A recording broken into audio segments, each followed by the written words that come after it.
I'm gonna pop the doors open and let's go ahead and find some spots. What's up, Henry? What's up, man? What's up, Henry? What's up, brother? Well, I'm just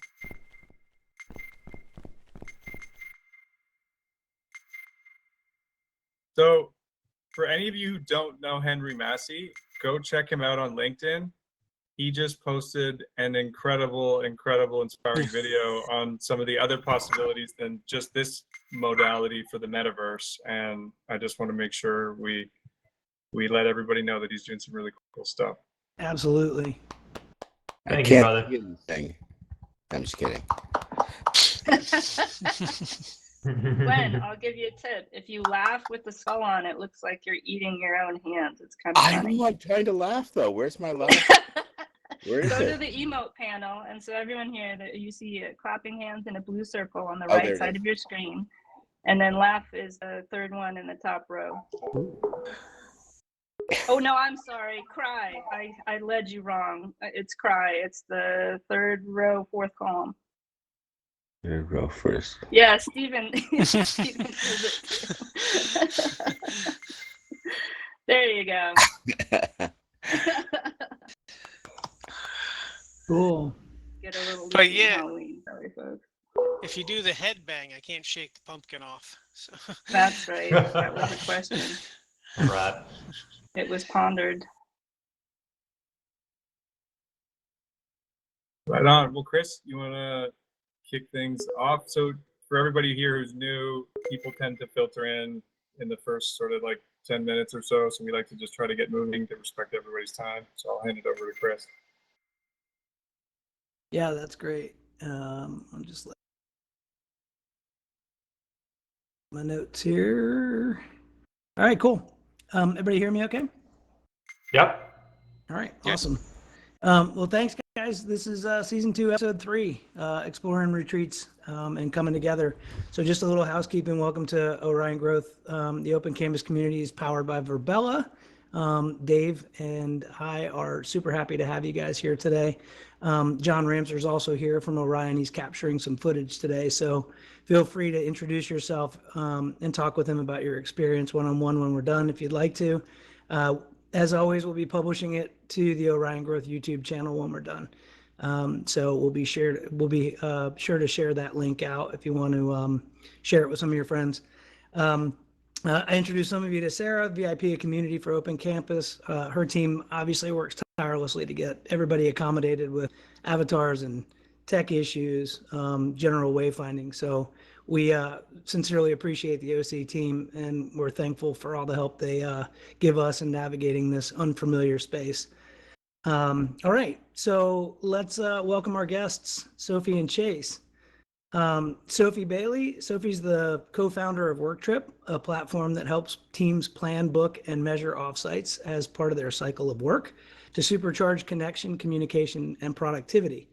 Before WorkTrip, Sophie founded the EdTech podcast, where she worked remotely and interviewed educational leaders, entrepreneurs, investors, and policy advisors from around the world, including Austin, Beijing, Dubai, Paris, and everywhere in between.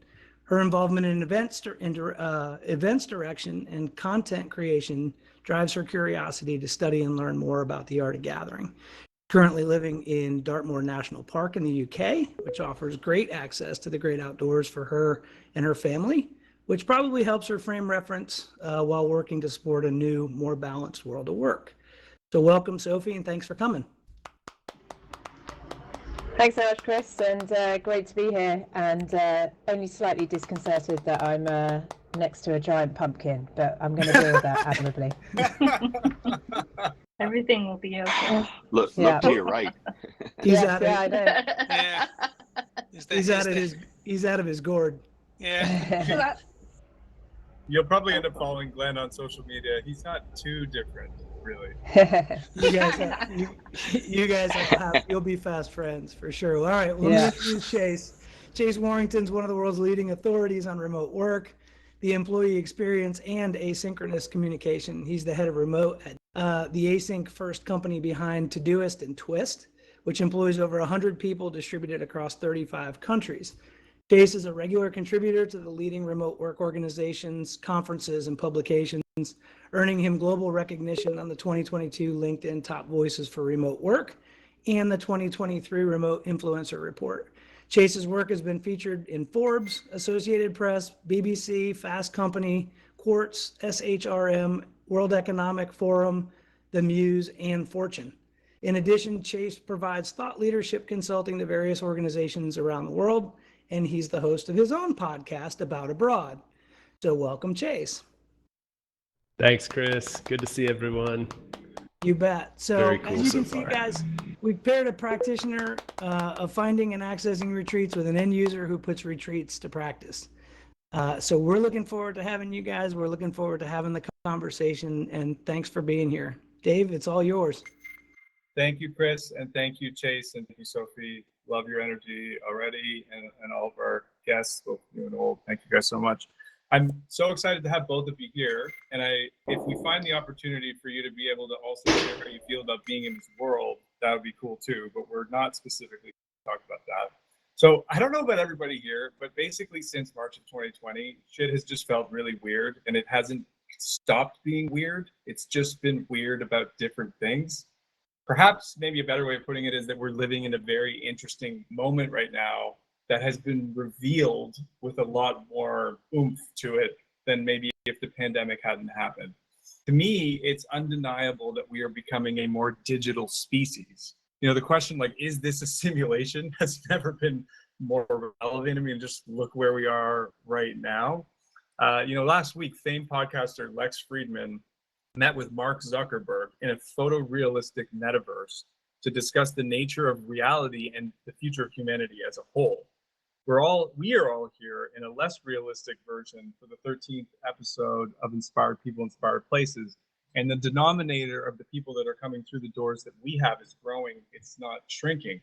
So some people are really excited by advancements like these, and others think that it's the death of what it means to be human. But whatever side of the debate you're on, and we know that most people, like on most issues, are curious and kind of on the sidelines. I think it's kind of undeniable that gathering in person matters more than ever, even though all of these crazy technological innovations are happening before our eyes.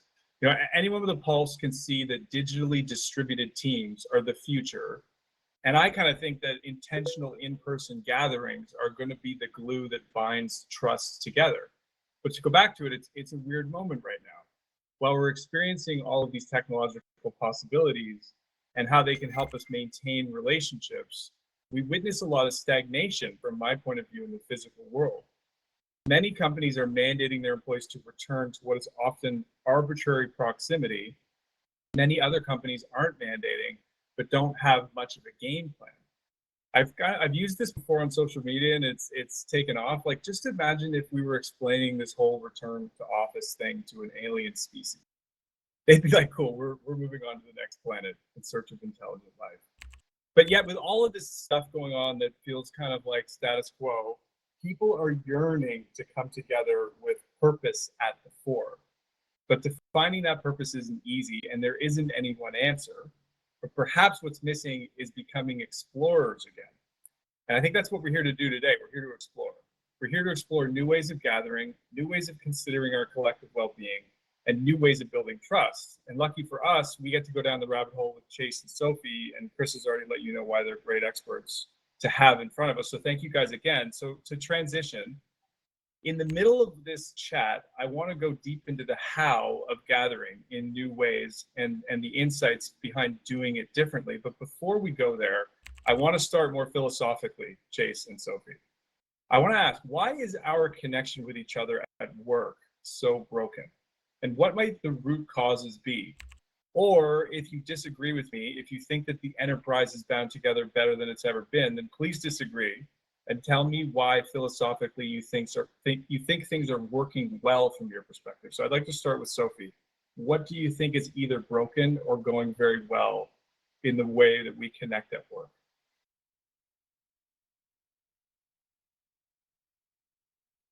Okay, I managed to get my microphone off, so that's the first thing that's going well.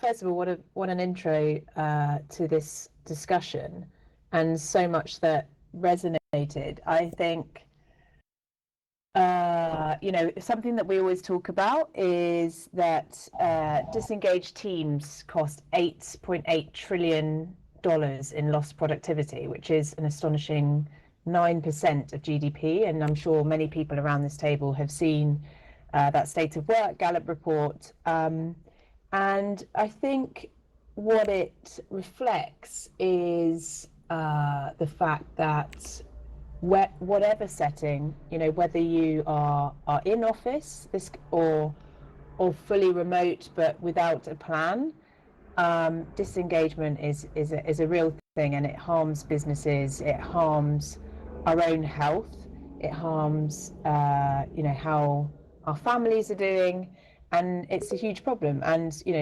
notwithstanding actually coming up with great innovation, and I think we have made some significant leaps. So the ability to work remotely is fantastic, and many of us here will benefit from that. But too often, and this is the case with many sort of new paradigm shifts, we have these new tools and these new abilities, but we take our old world and we sort of transpose that into this new world. And I think that's partly what's happened. And I think whilst all of the autonomy and freedoms that are afforded to us are brilliant, I like to talk about the sort of rough edges of remote work. And I think what we have seen in the pandemic is you have all these incredible tools now. We have Slack, we have Miro, and others, and that is fantastic in many ways. But I feel that if you look at the sort of HR tech sector, it's only tackling half of the problem. And teams that are really achieving great things have to focus on sort of team performance and how that's achieved. And many of these tools sort of focus on our hyper productivity, on our own individual ability to get tasks done. And what I think they lack perhaps, or don't focus on as much, is what are those interconnected moments and how do we nurture those? And as we know, when we come together and we do it properly, that develops psychological safety, it improves our sense of belonging and purpose. And these are all the drivers to sort of real high performance. So, like I say, the disengagement piece is kind of almost environment agnostic, and it's a problem that will be pervasive and follow us around unless we become very intentional about what the scaffolding of what we're building in this new world of work looks like. So, yeah, those are my sort of top level thoughts, I think. That was great. And I love that you say that the problem with disengagement is agnostic to the setting. And I think that can really cut in the virtual and physical space. Chase, turning it over to you. Get philosophical. What do you think is broken or going really well about how we work together and connect at work before we get into the how and all that kind of stuff? Yeah, well, that's Sophie gave me a tough act to follow there. So I thought she shed some light on some really important subjects. And there are sort of 2 points that come to mind here. And I think they're intertwined. One is that anytime the pendulum swings too far or too quickly in one direction or the other, it's probably not a good starting point. And so for a lot of teams that during the pandemic were suddenly forced into a fully remote environment when their companies were not prepared for it at all and had no infrastructure in place, they certainly weren't thinking about bringing their teams back together for offsites. They were all on site before that. So they didn't have any infrastructure, much less for anything considering retreats or offsites. But that pendulum swung very, very far in one direction very, very quickly. And then there was a knee-jerk reaction now we're seeing with return to office mandates, trying to swing that pendulum all the way back in the other direction and using excuses like disengagement and employee dissatisfaction as the reason for doing that when that infrastructure has never been put in place.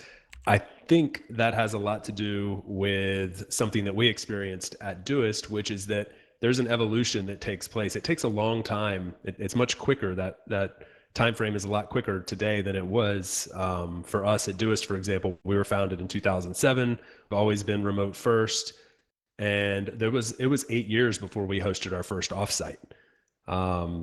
A lot happened in between that helped us work asynchronously and virtually and work across time zones. But to get to a point to where we thought, oh, we actually could benefit from coming together and seeing how this impacts not only our bottom line, but the way that we interact with each other, having the psychological safety and the trust and everything that we talk about today, and what offsites and retreats can pay to that end. But it took a long time to get there. And so I think what that sheds some light on from my standpoint is that we've got this pendulum going one way, now swinging back in the other direction, and in the meantime teams are still trying to figure out where they land on that spectrum. Where are they going to be hybrid? Are they going to be fully remote? Are they going to be some form of distributed along the way? And where do these aspects of our distributed infrastructure land? And so they're creating more questions while they're trying to simultaneously answer those questions, and it's getting to be a bit of a whirlwind for them. So it'd be very interesting. Like for us at Doist, we just got to a point, 15 years plus into our existence, where we really doubled down on, for example, retreats and offsites, and said this is going to be a core part of how we build culture and how we do teamwork really, really well. But it took a long time to get there. And so again, I don't think other teams are going to have to wait as long because they weren't in this as early, and there's a lot more information out there. There's companies like WorkTrip and Sophie that exist to facilitate this sort of thing. And we're also seeing the data that emerges that shows you can do distributed work really, really well, but remote first doesn't mean remote only. And you have to invest in that not remote only part in order to do it really well. Love it. Really well said. I'll jump in. I just want to actually highlight quickly as we transition, Stephen Kirk just made a really great comment in the chat about how we're completely distributed in the metaverse, and I would argue that we're all engaged. And it's really interesting to know that there's a sense that is the case, even though our eyes may be flickering at the same speed and our mouths aren't opening. But the level of connection that we've been able to foster in this environment has just been really fascinating. So as we transition, Chase, you're giving me a thought, which is, I made a post once, perhaps naively, talking about what I would do if I started a company tomorrow. And I talked about doing offsite retreats really early. And someone kind of called me dumb and said, well, have you thought of the cost of that? It doesn't really pencil.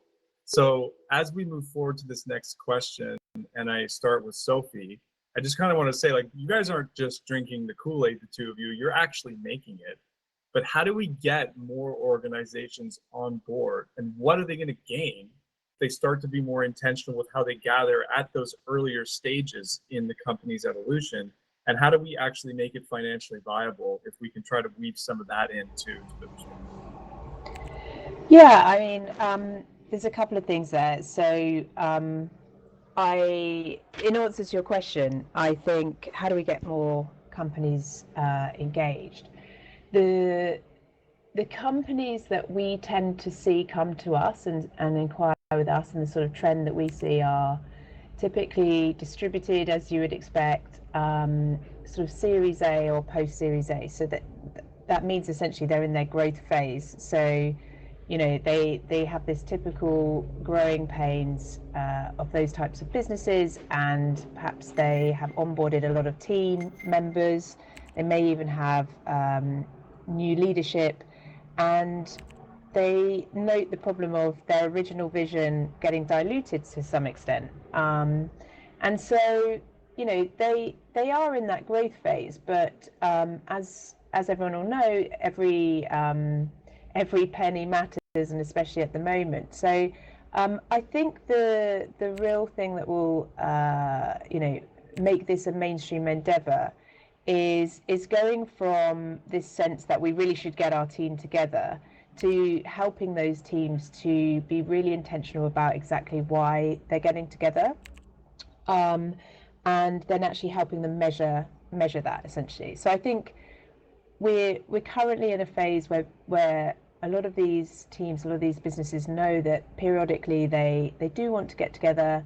They know the broad benefits of that, but they aren't probably collecting, to Chase's point, the data on what that looks like. And part of our mission is to think about, well, what happens when you aggregate that, across an industry or across different sort of personas of businesses, and reflect that back so that people understand what good looks like as well. So, if I give a recent example of one of our customers, Tax Scouts, they were a growing company. They were onboarding lots of their team members, and one of their 3 goals was to increase the familiarity amongst the team and also the clarity of their values. And we were able to help them not only with finding the right venue and environment for them, but helping them in terms of what the programming looks like, which I know Chase is a real pioneer on. So it's so brilliant that he's able to talk about that, and to help people think about not packing things with loads and loads of content, and the actual sort of design of the programs as well. So for them, we were able to talk about the outcomes, which on familiarity of team were 76 percentage point increase, on clarity of values a 40 percentage point increase. So they've got real data to show for that, and that's kind of important for us to sort of move the discussion forward to a logistical challenge to one that's sort of strategic as well. Yeah. Great. Thank you for that. Can I add something to that, Sophie? Because I think you hit the nail on the head. I referenced this in the answer to my first question, but like Doist, I'm using Doist as an example, but I mean, I talked to a ton of people who are in a very similar role to mine, or at a company that have had a very similar experience, where they went, the transition that they went from was, we don't need to meet because we're fully remote, and or we're in the office, so like we're not even talking about retreats or offsites, we're on site every day, to okay, we're remote, we need to do these retreats, right? Like that's just what we have to do, but not putting a lot of thought into it, just like doing the act is good enough. And now there's this up leveling of realizing, wait, we can actually use this to positively impact the overall trajectory of the company, our business metrics, retention, all of these things. So we want to do them really, really well. And so starting to think strategically about those, and hearing, telling the story and hearing the stories of like what other teams are doing, how they're experiencing these, the way they're going about it in a different way, not just like getting together to hammer out 12 hours of work a day, but like strategically thinking about how the event connects to the company's mission statement and goals and all of that. That's a huge part of this next phase that we're in. And I think it can be backed up by data. It can also be, I think storytelling is really powerful. Sharing with people how you're getting it done, and seeing companies, like Work Trip pop up that are facilitating these for the teams that don't have someone in place to do it. Like all of that matters a lot, and will help shape the narrative around this. Really glad you chimed in there. Thank you for doing that. Before we keep going, I noticed some new faces in the room. I wanted to A, say thank you for coming, and B, just remind you of 2 things. We will have a Q&A period that will start in roughly 15 to 20 minutes. And we would also love if everybody could stick around for a photo after we are done. But guys, so far, thank you so much for these incredible insights. Chase, you kind of already went in a direction that I wanted to take both of you. You mentioned that, or I think it was in your intro, that you've been at this early, you've been going at the retreat business or thinking about it at least for probably 8 years or more. Like, is there advice that you would give to your former self? And I really want to ask Sophie the same thing, even though I know that your business is more newly formed. Like, I want to know from the, those that are helping companies and the company themselves, like, what can they do to think about this differently and accelerate the way that they look at gathering together differently? Start with Chase. There are 2 that are like really simple that I often see are overlooked. The first is to start with why. We touched on, I think we touched on both of these a little bit already, but like, what is the reason? Like, what is the purpose for our gathering? Which is like a classic line from Priya Parker's Art of Gathering. But like, what is the reason we're even doing this? And asking that question. Like I've mentioned before, so many people I've talked to that are in this space, they're in that in-between phase where they're like, yeah, we're doing retreats. Okay, cool. Like, why are you doing them? Well, like, because we're remote now and we have to do them. And like, that's where the answer stops. And there's no strategic mind given to like, okay, how is this serving the business? Like, what do we actually want to get out of this?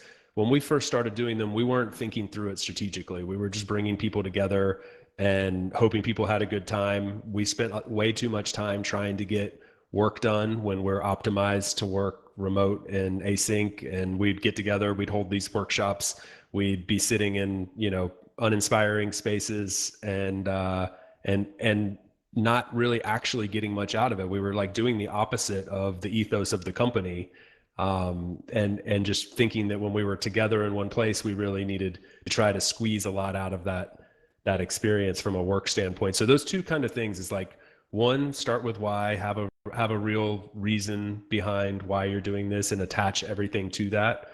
And then the other is like, don't try to squeeze too much out of these experiences. Like, just because you're co-located for a few days doesn't necessarily mean that, you're going to maximize your output in terms of productivity. And perhaps, and in my opinion, it's the case, it's not even what that time is really best used for. Yeah, I dig that, Chase, and I've seen you post a lot about that actually, about not trying to pack it in and really just allow people to kind of maybe be a little bit more together. Before I hand the mic over to Sophie, is there a simple, basic, not too long example you could give us around one of the whys at Doist? Yeah, sure. So like we decided in our retreat last year, when we came together for the first time since before the pandemic, that we really wanted to reinforce our core values and mission statement. Like, that was priority number one with the retreat. So we baked that into everything that we did. And there are several examples of that, but like, we, like when we had work sessions, they were specifically focused on that. We had games that were focused on reinforcing those core values. We just kind of recentered things on that. This year, what we decided was we really wanted to focus on connection. We toned down the work. We leveled up the amount of effort we were putting into like giving people time and space to have serendipitous conversations and brainstorming and things like that. So we like, it's a strategic conversation with the executive team, and like some people might say like, does that make sense? But it's a massive expense, like not just financially, it is financially, but also in terms of like personnel resources and the effort we put into this.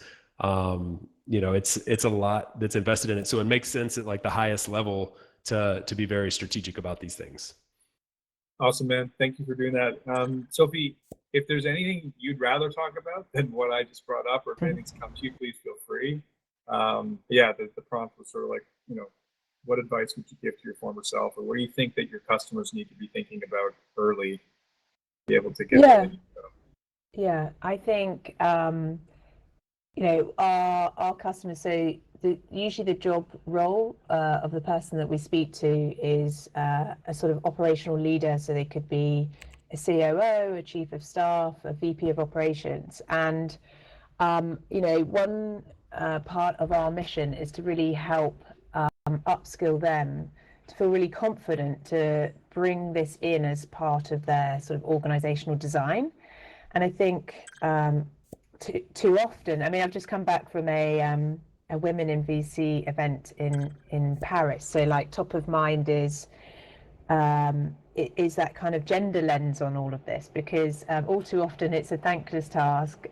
It falls to quite often a female leader within the business, and purely from the point of view of them positioning around adding strategic value, it's actually quite important that they are able to get a grasp on how this is benefiting the business, because otherwise it's we average out about 160 hours, we estimate, for each person organizing one offsite, and so if we can help them minimize that time by matching them to the right suppliers and delivery partners on the ground that reflect their culture more quickly, and then help them to be goal orientated and to measure the impact that it's having for their business and put that back into that cycle of work. Then that's what we hope we do, and we add value in that way.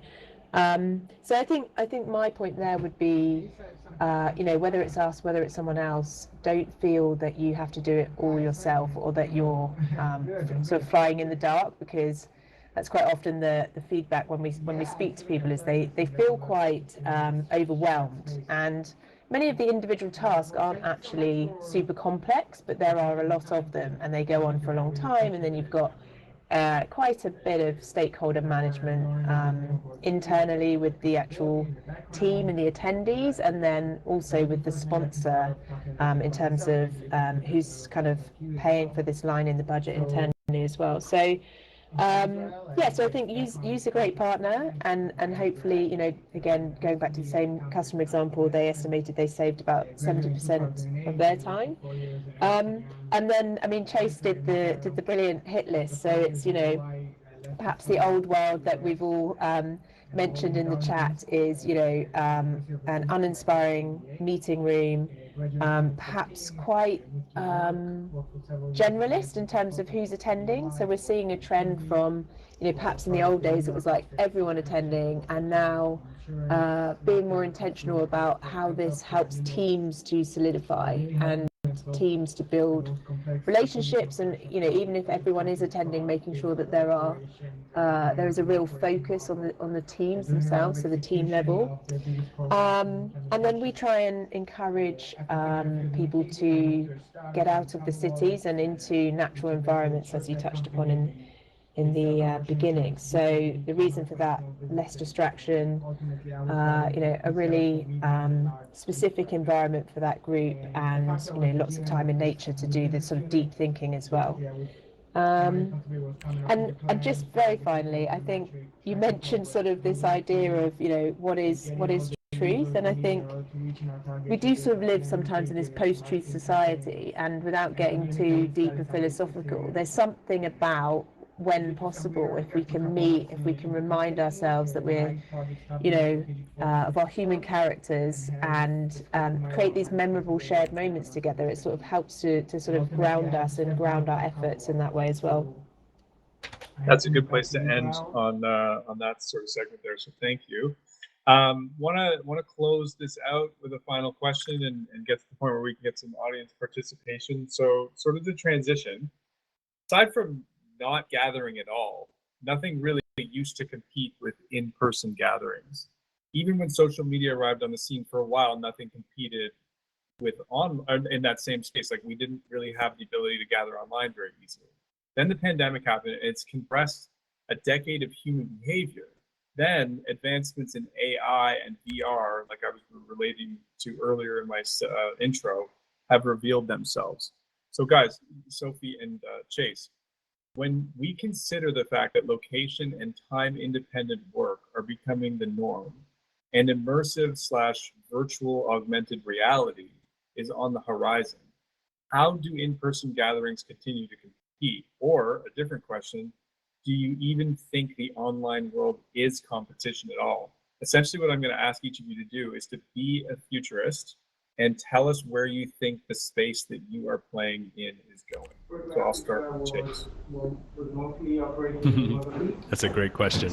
I don't think I have a very stellar answer for this, to be honest, because I think this is like really yet to be seen. But an interesting parallel is, at Doist, our top performing product that we sell is Todoist, which is like a to-do list app. And we often say that our biggest competitor isn't another app that has similar features, but it's actually pen and paper, which, obviously isn't like in theory isn't really a direct competition, but it kind of is a parallel here. Like, I would say for Sophie, like, Work Trip's competitor isn't the other companies out there that provide retreat services, but it's the idea that do we even need to do retreats, or do we need to do these at a really high level?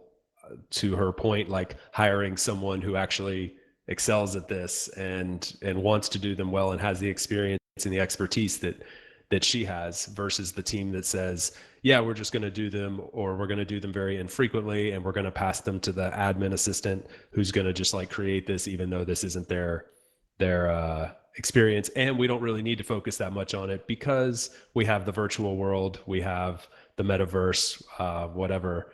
And so I do think that's the like real competition there, like in air quotes. I don't know if there's an air quotes action that I can do here with the emote. I've done that too, Chase, where I'm like, there's no air quotes, but no, I'm air quoting right now. Everyone, I don't know how to air quote yet here, but yeah. So anyway, I do think that's really interesting. My dad is like an old school guy who has this saying that he always says, and he says, nothing will ever replace the handshake. And I don't care what happens in this future world, nothing's ever going to replace the handshake. And maybe I'm just a old soul also, but like, I tend to believe that's really true. Like, I do think I can't imagine working in a world where I actually do never get to connect with my team in person. And I can say, for example, when I came to work at Doist, which again is like fully remote company since its inception, I worked there for 5 or 6 months before I went on our first company retreat. And at the time I went on that retreat, I wasn't sure it was going to work. Like, I wasn't sure I would stick around. That 1 week together in Iceland completely changed the trajectory of my experience there. And I've been around for 7 years, which is like a lifetime in the startup world, right? So I think my personal experience tells me that we will always need this. And the degree to which that is true is just, what's to be determined. That's so fascinating, Chase, that you have a dad that you're like having dinner table conversations with, like where you work at a remote company in the first place, where you're doing tons of stuff that's not a handshake. But of course, then you look at you as a person and you'd think you'd be working in an office first company, but you're not, and you're looking at it so differently. And I love that. I can't wait to get to the Q&A where people can ask you more. So Sophie, what do you think? You pulled your futurist hat out. I guess Chase says what's competition and what's not, but what do you think? And I guess just in whatever way, shape, or form you'd like to respond, like, what do you think the future holds for the way that corporations are going to gather together? It's so fascinating. Well, first of all, as you mentioned, my background's in edtech, so I am by no means, anti-technology or anti-online. In fact, I've benefited from that myself, of course, and all the things that we know around flexible working, childcare, autonomy and connection, like all of those things. So fully signed up on that front. But my belief is sort of captured in this quote by Jeremy Utley, who's the professor of innovation at Stanford D School, and he talks about the best outcomes are when we modulate being alone and being together. And I think that's the case. And we don't need to swing in that sort of chase. You mentioned sort of swinging wildly from one side to the other. So we don't need to do that. We need to just use all of these elements as tools in the way that we redesign work. And so what I hope is that, we make the most of these sort of moments when we can be really task focused and really driven, and when we want our sort of divergent thinking and aspect of relational closeness to our colleagues and understanding of them and with them, that we take part in these offsites. And by the way, I'm also quite agnostic as to, yes, it's amazing to do those in Iceland and Italy and south of France and all over, but also really it's the framework around how we gather. And we can be imaginative about that based on what is sort of accessible at that time. So that's what I hope. You mentioned the sort of human aspect of it at the beginning. And one of our customers talks about they're a repeat customer, and weirdly they're in the VR space, which is quite funny. But they I talk don't think that's about funny. That makes sense. yeah, it's quite timely for today's chat. So yeah, they talk about work trip being human glue in a post-human world, and I think as we delve further and further into AI and having to unpick what's what essentially, these moments are important to sort of counter that and to go back to that handshake if we can as well. So yeah, I very much hope that's the way. And to sum up, we talk about like the future of teams. So some of the aspects of the future of work, as I've mentioned before, are quite sort of atomized and individualistic, and we think the sort of the frontier of how we work is developing this sort of high performing teams and the interconnectedness between us. So yeah, I hope very much it's tapping into all of those parts and neither one nor the other as well. Love it, love it. I'm gonna butcher this, but I know Darren Murph, who I think numerous people here will know, sort of said that the most common place we'll gather in the future won't likely be the office. And probably live somewhere in the world that you and Chase are playing in. Thank you guys. This was a very, very insightful conversation. Probably could go another hour on like the details of it all, but I think we'd all be excited to continue to follow you and see how you're continuing to iterate on what is undoubtedly more of the future than the other stuff that we've been doing to get together historically. So thank you very much. With that, I'm going to turn it over to Chris to do some Q&A. Yeah, thanks, Dave. Sophie, Chase, that was awesome. There's a lot going on in the comments section. Some thoughts that I'm reading, or should we, abandon the term offsite? It implies an office-centric model. And to bring Darren Murph back into that conversation, he was the one that I first remember him coining the term, remote work being a product. So I was just wondering, Chase, if you could kind of iterate on that a little bit, and let's, words are so important, right? We're just sort of coming up with this nomenclature. So if you could just kind of talk about remote work being a product and whether or not, the words offsite and retreats are important, or how we should be framing that when we're talking about this to people who may not be in the conversation. Well, I definitely think verbiage is important. And I also really want an answer to this question. Maybe we can decide here today. Are we using offsite? Does it still make sense? Are we using retreats? What's the difference between them?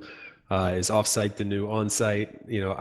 I don't have the answers to this question, but I have the same question. So I would love to discuss. I see gatherings in the comments there. So I think it's important, and I can say internally what we use retreat sort of interchangeably with offsite, which I'm not sure is correct, but we tend to lean more on retreat and think of offsites more as times when we're focused on getting work done more specifically. So we have like a leadership team offsite coming up, which will be very work intensive, and then our retreats are more focused on gathering and connecting. Both tend to lean more towards the latter in general than I think a lot of companies, but for us, that's how we distinguish between the two.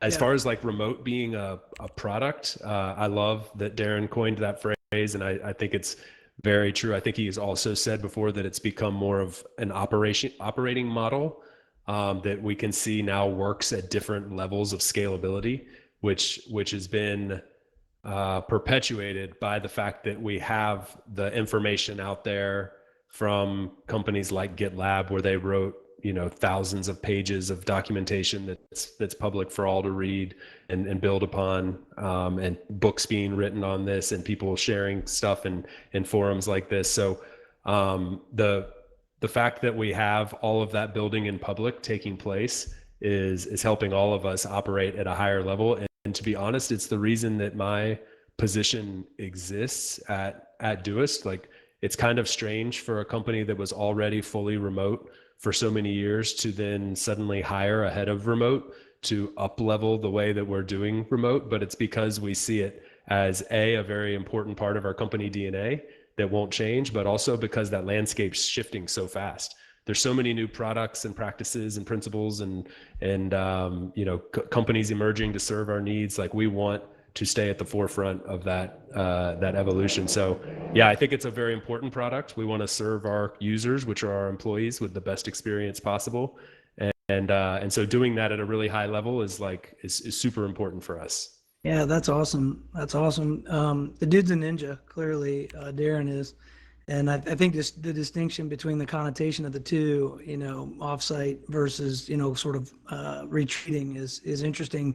Steve Kirk says, he makes that point in his comment here. He's not a city or late night party person. So Vegas and Disney don't mean much to him. So, Sophie, I think that's probably got to be foundational to being a co-founder of Work Trip, right? Like, you had to have asked yourselves as partners, as founders, what are we doing when we go do our work trips? So, maybe you could comment on that, and then we'll just open it to Q&A for the last 15 minutes and everybody can kind of turn their mics on. Yeah, absolutely. So was the question around what are the companies that are coming to us doing, or what are me and Sally doing as co-founders? Yeah, no, I'll just reframe it. He said in the comments, he's not a city person, so Vegas and Disney don't mean anything to him. So, Yeah. why do we keep going back to these massive places if there's better options? Oh, yeah, 100%. I mean, I think there's that tension, isn't there, between what's operationally more simple, and then on the other hand, if you're going to spend the time bringing everyone together, going that extra mile, quite literally sometimes, to make it really memorable and create that environment. And I think, for me, it would be sitting around that campfire that Steve talks about. And I think it's trying to create those, those natural, authentic settings. The old world would have been, a kind of purpose-built conference center, perhaps a swirly carpet. And I'm getting into stereotypes a bit here, but there's some I'm sure we can all recall, like, memories like that, where you feel slightly captive by these experiences, whereas actually what you want to do is make sure that you're catering for a diverse team, that you have options, and that you have sort of open spaces in the sense of people feeling like they can bring things up. So yeah, I think there's that. And then again, I think, we probably all experienced the old world of a CEO standing up and talking at everyone, and then everyone getting really drunk. And probably, maybe it was in one of those city locations. And I think there's a sort of demographic or generational shift that's also happening. And we know that, young people are sort of drinking less, they are more conscious of their health. And wouldn't it be interesting if, as employers of these amazing talented folk, that we actually invested back into those things that they hold very dear to them? So whether that is really great food, being active and outside, and thinking about those aspects as well. So I think there is a slight generational shift, but also companies are more aware that this is a reflection on how they invest in their talent. So if you just book a generic space that's very operationally efficient and probably a bit cheaper in some cases, you achieve one goal, but you may actually damage things in a different way. So there's a little bit more onus on how you do this and what it reflects back to the talented people in your team, who are essentially what makes the business successful. So, yeah.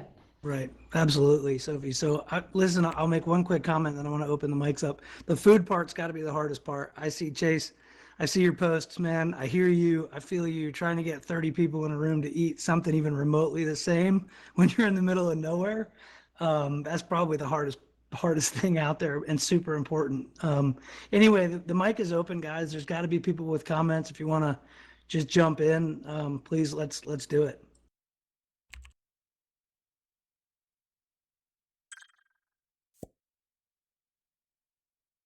I want to I pick think on the Glenn Hicks, or no one the speaks. Jeremiah makes a good point there about serendipitous conversations, which is like, you know, I think Sophie mentioned this earlier, but it's, you see all these agendas packed wall to wall, you know, 8 a.m. to 10 p.m. With just an agenda that's completely full with no time to catch your breath. And what I've seen is the magic really happens in those moments where there's enough free space to have a serendipitous conversation and for ideas to spark and for relationships to be formed. So I think that's a really good point. The liminal space is usually where the good stuff happens, right? It's between the conference discussion or between the Yeah. And I think, you know, as much as we try and design for it with our new tools, that is difficult. And so, you know, if you're thinking about what you do in different modes of work, I think when curated well, that's just incredible. And I think it really also pertains to social learning and the, you know, the exchange of information, but also social learning. So again, something especially our younger members of the team are really hungry for. And weirdly, so in my past life, I used to work as an event director. So, you know, thinking about that in the realm of conferences was part of sort of what informed coming up with Work Trip all these years later. And, you know, when I think about the moments where I tried to create those environments, one was, so, you know, in the edtech sector, you want innovation to come from the educators. They know the real problems, and you know, the entrepreneurs, but rarely do they speak together, perhaps. So the natural thing to do, of course, was to put them in a canoe and shove them down the River Lee Cart in London. So they had to talk to one another because they're in a sort of kayak floating down the river in a festival I did in a past life. So I think it's, you know, creating these kind of little memorable moments and bringing people together who wouldn't perhaps, who need that extra environment, extra push to make it happen, is what I get excited about. And again, I want you guys to ask the questions if anyone's out there, but I wonder how much of that's in the programming of the retreat too, right? So not just putting the two people that may not have exposure to each other in the same canoe, but putting the opposing views in the program itself. Yeah, 100%. We have like a planning tool, which again, it goes back to those goals. It goes back to those, you know, what are the 3 things that you want to achieve?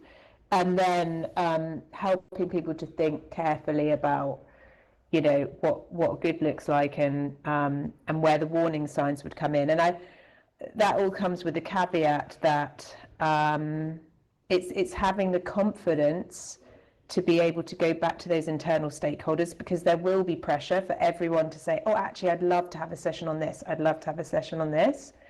To say, look, you know, like Chase mentioned, we can't cover everything. So let's be really clear about what this is about. And, you know, if we need to do more of these and separately or, you know, in a different way, then that's fine. But the worst thing that can happen is if it becomes a sort of smorgasbord of lots of different things that don't weave well together, and little sessions that, you know, ultimately people have cognitive overload and get confused. So that's not what anyone wants. Right. Thanks for that, Kelly. Yeah, you know, Kelly's on the academic side and has been in the workplace side for forever, and she's saying that her students, you know, the younger generation, are clear that they want mentorship and coaching if they're in person. So if we're going to be seeing each other IRL, then there should be some mentorship and some coaching first. Just really quickly, that was one of the kind of hypothesis behind Work Trip was, you know, you were seeing this democratization of access to coaching with things like Better Up and other companies. And, you know, it used to be the reserve of the executive team, and then it sort of through these services came right down through the organization. And essentially the same thing with Offsites. So, it used to be the reserve of the leadership team, but actually in this new world of work, it should become democratized and something that everyone has access to if they want to achieve their sort of best potential. So the coaching thing's very dear to us, and I'm really pleased that, you have the research and the findings on that as well. Yeah, that's cool. And Chase, maybe that helps a little bit too with that definition of offsites versus retreats. Maybe the retreats are more mentorship and opportunities to learn and have that type of work, deep work, connection work, whereas, an offsite itself might be more functional, synchronous type operating system type work. Yeah, absolutely. And I think like another point to add into that is, we're talking specifically about like larger gatherings here, but just kind of extending that to the in-person experience. We for example send all of our new hires on a mentorship trip to go spend a week in person with their mentee. So the mentor and mentee get to spend a whole week together in person, and we feel like that's like super important to get done in the first few weeks of someone's onboarding. So I just think it extends from retreats and offsites to how does the in-person experience support the future of work, and it, that's just like another way that you can incorporate this, because as someone said in the chat, like that mentorship is what the younger generation's really missing and craving, and we're failing to deliver that to them, and it could be one of the things that that tears the potential of the future of work down if we don't rectify it. So I'm glad to see more companies investing in this. Yeah, that's awesome, man. Awesome. Chris, Yes, go ahead. just a quick question for the group.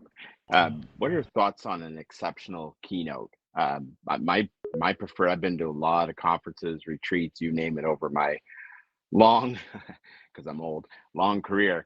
And the mix with someone that a really exceptional, inspiring keynote, not the CEO, not the head of department, comes in, and then the rest of the time or the retreat is spent in small groups, just either discussing stuff that came from that, but not the 2 days staring at the stage, as people come in and on.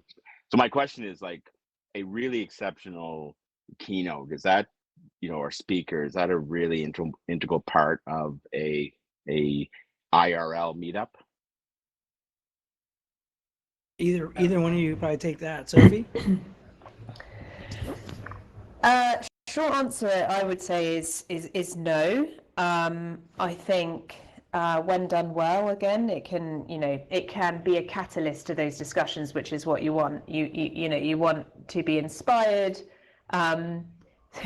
We were attending an offsite in Chamonix, so lots of portfolio founders for a venture capital company or firm, and there was a guy there and he was laughing. There's a comedian that does this stand-up routine, and he talks about how you go on these offsites, and they always have like an adjacent speaker. So I don't know, like you're in the IT sector selling software subscriptions, and then they'll have someone who's like amputated their leg that has climbed Mount Everest, and the comedy spin on this is, well, wouldn't I want to see someone who's sold IT services really well? Like that's kind of, and sometimes I think the point, obviously it's quite a funny story, but like the point is that it's got to sort of land with the culture, and I think all of this is about really knowing the culture and creating something that sort of reflects that. So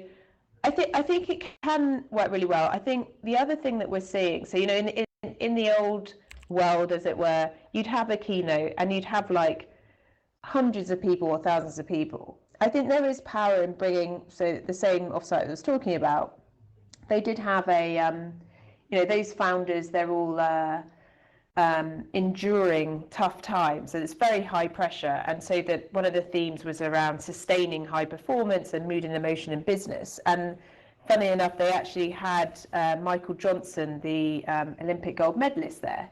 And so that becomes quite interesting because it's an intimate group of 40 people. And it really was about, you know, how do you do that over the longer term? Because obviously you're training for years, and then there's this relatively small moment. So you have to kind of really keep that motivation up, which is something that, you know, all of our teams are struggling with sometimes. So I think that's quite good, because you have the access and it becomes a two-way conversation. I think that's what people really crave. They crave not just like a broadcast, as you mentioned, that they really want that peer-to-peer learning. So I think as long as it involves an element of like real two-way conversation, peer-to-peer learning, and then we get very excited about what is the run-up to that offsite. Like, how can you use, you know, whether it's our tools or other tools, to help communicate and help people to start thinking about some of these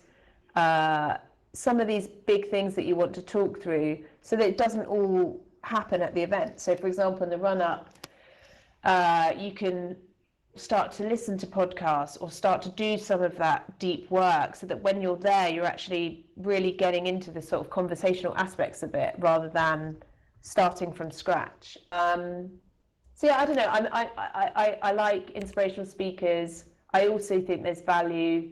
So we try and help operational leaders not just think about keynote speakers, but also think about the value of a really strong facilitator, and especially where you've got a larger group, to help guide wherever the conversation may go. Because, you know, for example, if you're having courageous conversations, it can become quite intense, and also you want to free up your own team to participate, as opposed to be observers and be organizers. So I think that can be just as powerful. And even if they don't book an external facilitator, to think about upskilling themselves in those areas before sort of going into these moments.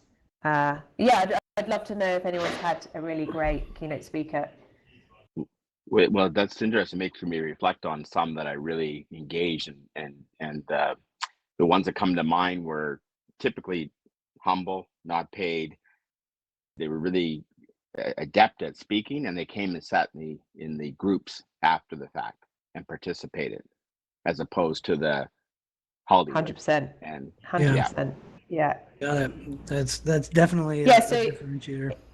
In this example, you know, the person that I mentioned hiked up a mountain with us all, and so, you know, you're having this real experience together, and reflected a lot of those attributes. So really humble, sat around, you know, chewing the fat with everyone. So yeah, relevant. It was great. Yeah.